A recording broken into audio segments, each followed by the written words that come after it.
22 जनवरी 2024 को बीजेपी ने अपने वोटर से किया हुआ वादा पूरा किया। देश के इतिहास की सबसे विवादित जमीन राम जन्मभूमि पर बने राम मंदिर को प्रधानमंत्री नरेंद्र मोदी ने खुद इनॉग्रेट किया और रामलला की प्राण प्रतिष्ठा भी की। एंड पूरे देश में इस दिन को त्योहार की तरह मनाया गया। प्राण प्रतिष्ठा सेरेमनी में बड़े बड़े सेलिब्रिटीज को इनवाइट भी किया गया, लेकिन चारों शंकराचार्य ने इस इवेंट को अटेंड करने से मना कर दिया। हिंदू धर्म में 4 मठ यानी मोनेस्ट्रीज हैं, द्वारका, श्रृंगेरी, पुरी और ज्योतिर्मठ, और इन चारों मठों की स्थापना आदि शंकराचार्य ने की थी ताकि हिंदू धर्म के वेद और शास्त्रों का ज्ञान फैलाया जा सके। एंड इन 4 मठों के हेड्स शंकराचार्य होते हैं। इसके बावजूद हिंदुओं के लिए सबसे बड़े रिलीजियस इवेंट में खुद शंकराचार्य नहीं गए। पुरी मठ के शंकराचार्य ने कहा कि जब प्रधानमंत्री ही सब कुछ कर रहे हैं तो उनका क्या काम है इस इवेंट पर। यहाँ अहंकार की बात नहीं है। हमारे लाडले प्यारे प्रधानमंत्री जी मूर्ति का स्पर्श करके उन्हें प्रतिष्ठित करेंगे, गर्भगृह में वो लोग रहेंगे और बाहर ताली बजाते हुए हम शंकराचार्य रहेंगे। यह क्या शास्त्रीय मर्यादा है? और हिंदू इतिहास के सबसे बड़े दिन पर हिंदू लीडर्स का प्रेजेंट ना होना इस बात पर सवाल उठाता है कि राम मंदिर प्राण प्रतिष्ठा सेरेमनी क्या एक्चुअली एक रिलीजियस इवेंट था या फिर पॉलिटिकल? क्या सच में राम मंदिर एक रिलीजियस मुद्दा था या फिर ये लड़ाई थी 2 विचारधाराओं की?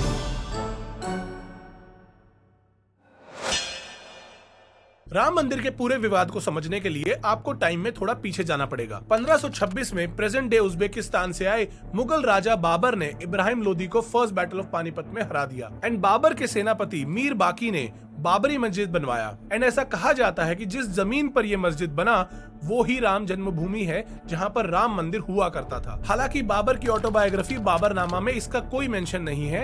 एंड जब तक मुगल राज चला तब तक इस पर कोई विवाद भी नहीं हुआ। लेकिन 1853 में जब ब्रिटिशर्स आए तब निर्मोही, जो कि एक हिंदू समाज है, उसके लोगों ने आवाज उठाई कि ये मस्जिद मंदिर को तोड़कर बनाया गया था। एंड इसका सोल्यूशन करने के लिए 1859 में ब्रिटिशर्स ने बीच में एक दीवार बना दी जिससे बाहर का हिस्सा हिंदुओं को मिला और अंदर का हिस्सा मुस्लिम्स को। एंड इससे एक टेम्परेरी सोल्यूशन तो ब्रिटिशर्स ने कर दिया, लेकिन दोनों ही धर्म के लोग इस सोल्यूशन से खुश नहीं थे। 1885 में महंत रघुवीर दास ने फैजाबाद डिस्ट्रिक्ट यानी कि आज का अयोध्या डिस्ट्रिक्ट में एक अर्जी डाली कि जिस राम चबूतरे पर वो पिछले 30 सालों से पूजा कर रहे हैं वहां उन्हें एक मंदिर बनाने की परमिशन दे दी जाए। लेकिन इस रिक्वेस्ट को भी ब्रिटिशर्स ने मना कर दिया। लेकिन चीजें बदली आजादी के बाद, जब 1949 में ऐसा माना जाता है कि रामलला की मूर्ति चमत्कार से मस्जिद के अंदर प्रकट हुई। गोपाल सिंह विशारद ने फैजाबाद डिस्ट्रिक्ट में फिर से एक रिक्वेस्ट करी कि उनको रामलला की मूर्ति की पूजा करने की इजाजत दी जाए। लेकिन गवर्नमेंट ने मस्जिद को लॉक कर दिया, लेकिन हिंदुओं को अभी भी राम चबूतरे पर पूजा करने की इजाजत थी। 1961 में सुन्नी सेंट्रल वक्फ बोर्ड ने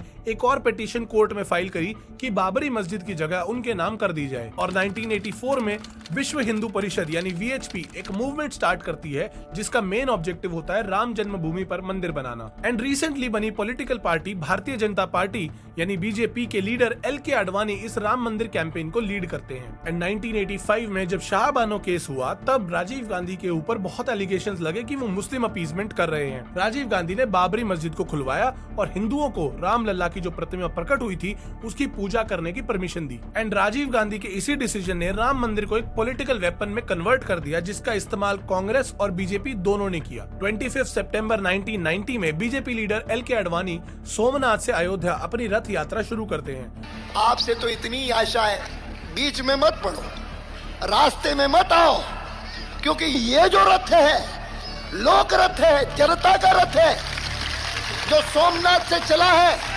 और जिसने मन में संकल्प किया हुआ है कि 30 अक्टूबर को वहां पर पहुंच करके कार सेवा करेंगे और मंदिर वहीं बनाएंगे, उसको कौन रोकेगा। इस रथ यात्रा में हजारों कार सेवक और संघ के मेंबर भी पार्टिसिपेट करते हैं। एंड इसी दौरान हमारे आज के प्रधानमंत्री नरेंद्र मोदी भी LK आडवाणी के साथ इस यात्रा में मौजूद थे। इस यात्रा के बाद आज तक BJP ने राम मंदिर को अपने पॉलिटिकल एजेंडा में सबसे ऊपर रखा है। अब इस यात्रा से BJP ने अपने आप को पॉलिटिकली काफी स्ट्रॉन्ग किया, लेकिन 1991 इलेक्शंस में राजीव गांधी के असैसिनेशन के बाद कांग्रेस सिंपैथी वोट से जीत जाती है और PV नरसिम्हा राव देश के नए प्रधानमंत्री बनते हैं। एंड अगले ही साल 6 दिसंबर 1992 को LK आडवाणी ने अपने सपोर्टर्स, कार सेवक और संघ के लोगों को बाबरी मस्जिद के बाहर एक पीसफुल प्रोटेस्ट में शामिल होने को कहा। हजारों लोग इकट्ठा हुए, वीएचपी, बीजेपी, आरएसएस और शिवसेना के सभी लोग वहां पहुंचे और कुछ देर बाद मॉब मेंटालिटी ने टेक ओवर कर लिया। लोग दीवार और फेंसेस के ऊपर से कूदकर मस्जिद के गुंबद तक चढ़ गए और उन्होंने भगवा ध्वज फहरा दिया। एंड उसके बाद पूरी भीड़ ने मस्जिद को तोड़ना शुरू किया। इवन दो एल के आडवाणी और अटल बिहारी वाजपेयी दोनों ने ही इस मस्जिद की डेमोलिशन को गलत बताया था और कहा था कि जो भी हुआ वो नहीं होना चाहिए था। What happened in Ayodhya on 6th was very unfortunate.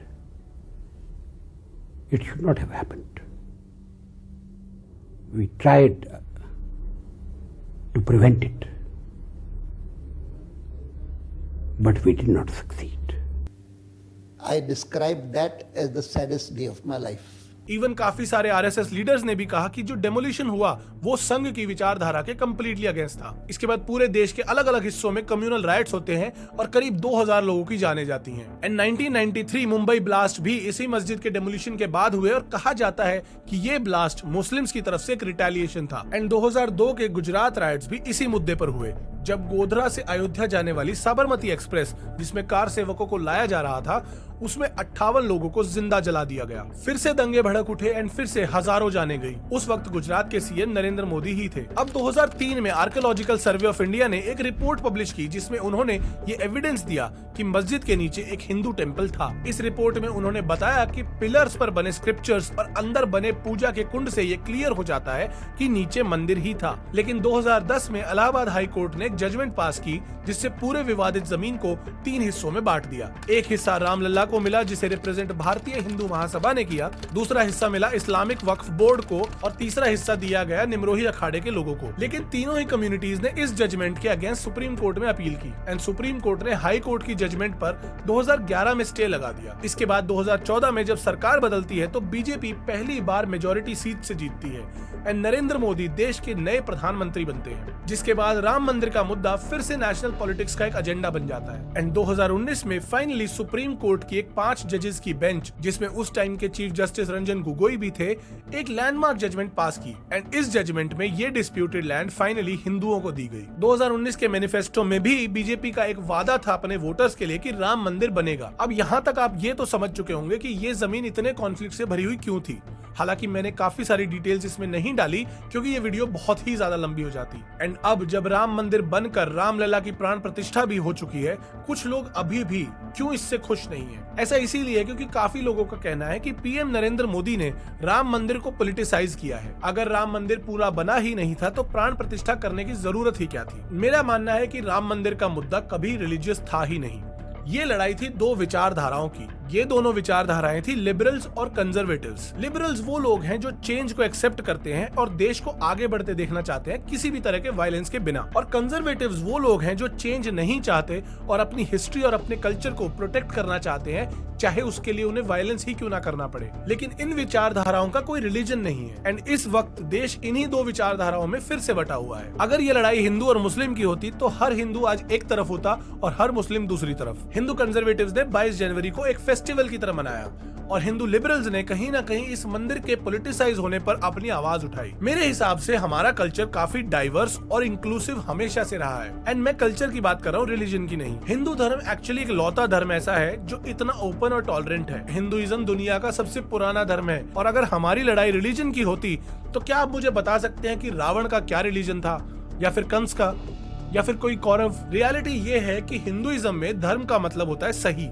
और अधर्म का मतलब होता है गलत। हिंदूज हमेशा से अपने कल्चर को अपने रिलीजन से ऊपर रखते आए हैं। इसीलिए आप देखेंगे कि हमारे देश में फार्मर्स आज भी मंदिर में नहीं अपने खेत में भगवान का वास मानते हैं एंड यही रीजन है कि इंडिया एक यूनिक सोशल फैब्रिक में बंधा हुआ है। हम ना तो वेस्टर्न कंट्रीज की तरह इतने लिबरल हैं कि किसी की भी रिलीजियस सेंटिमेंट्स को हर्ट किया जा सके और ना ही गल्फ कंट्रीज की तरह इतने कंजर्वेटिव कि रिलीजियस ब्लास्फेमी के लिए डेथ सेंटेंस दिया जाए। हम सालों से यूनिटी इन डाइवर्सिटी के स्लोगन्स देते आए हैं। हम इस देश की इसी यूनिटी पर प्राउड होते हैं, लेकिन टाइम टू टाइम इस देश में रिलीजन को यहाँ के लोगों पर रूल करने के लिए मिसयूज किया गया है। ब्रिटिशर्स तो 1947 में चले गए थे लेकिन अपनी डिवाइडेड रूल पॉलिसी को यहीं छोड़ गए, जिसका मिसयूज आज भी पॉलिटिकल पार्टीज अपने फायदे के लिए करती हैं। हिंदूज को मुस्लिम से, हिंदी बेल्ट को नॉन हिंदी बेल्ट से, मणिपुर में कुकी को मैती से लड़वा कर सिर्फ अपने पॉलिटिकल बेनिफिट्स में यूज किया जाता है। एंड राम मंदिर कॉन्फ्लिक्ट में भी यही हुआ। दोनों धर्म के लोगों का इस्तेमाल सभी पार्टीज ने अपने पॉलिटिकल वोट बैंक के लिए किया, चाहे उसमें कांग्रेस हो या बीजेपी हो या कोई रीजनल पार्टी। शाहबानो केस और मंदिर का लॉक खुलवाकर कांग्रेस पार्टी ने जो आग लगाई थी, बीजेपी ने टाइम टू टाइम इस आग में अपना घी डालने का काम किया है। लेकिन बीजेपी की विचारधाराओं की फाइनली जीत हुई है और हमें ये मानना पड़ेगा कि उन्होंने अपने वोटर से जो वादा किया था वो ही उन्होंने पूरा किया। एंड इसके बाद फाइनली शायद अब हिंदू और मुस्लिम विवाद इस देश में खत्म हो सकेगा। लेकिन एक मिनट, फिर से 22 जनवरी को महाराष्ट्र में कम्युनल वायलेंस हुआ है। अब ये विचारधारा की लड़ाई शायद और चलती रहेगी एंड पॉलिटिशियंस को समझ आ चुका है कि रिलीजन के बेसिस पर लोगों को अगर पोलराइज किया जाए तो इलेक्शंस में जीत पक्की है। लेकिन हम सबको मेरे हिसाब से रिलीजन के बेस पर कभी वोट देना ही नहीं चाहिए, क्योंकि रिलीजन एक बहुत ही प्राइवेट प्रैक्टिस होनी चाहिए जिसमें सिर्फ आप और आपके भगवान हो। एंड गवर्नमेंट पॉलिसीज भी सबके लिए बननी चाहिए जिसमें सभी सिटीजन्स का भला हो, ना कि सिर्फ एक रिलीजन का। याद रखिए कि हर पार्टी की नजरों में आप हिंदू या मुस्लिम नहीं है, बल्कि सिर्फ एक वोट है। एंड उस वोट के बदले आप उनसे हर वो चीज मांग सकते हैं जिससे आपकी जिंदगी अच्छी हो सके। लेकिन ये डिसीजन आपका है, वोट आपका है। आप चाहें तो एजुकेशन, जॉब्स और सोशल सिक्योरिटी मांग सकते हैं, या फिर किसी और रिलीजियस कॉन्फ्लिक्ट के चलते आपको फंसाकर आपका वोट तो ये पॉलिटिशियंस वैसे भी ले लेंगे। अगर आप मेरे ओपिनियन से एग्री करते हैं तो प्लीज कमेंट में जरूर बताएं। अगर आप डिसएग्री भी करते हैं तो भी आप जरूर बताएं। एंड हम मिलेंगे फिर एक नई वीडियो में।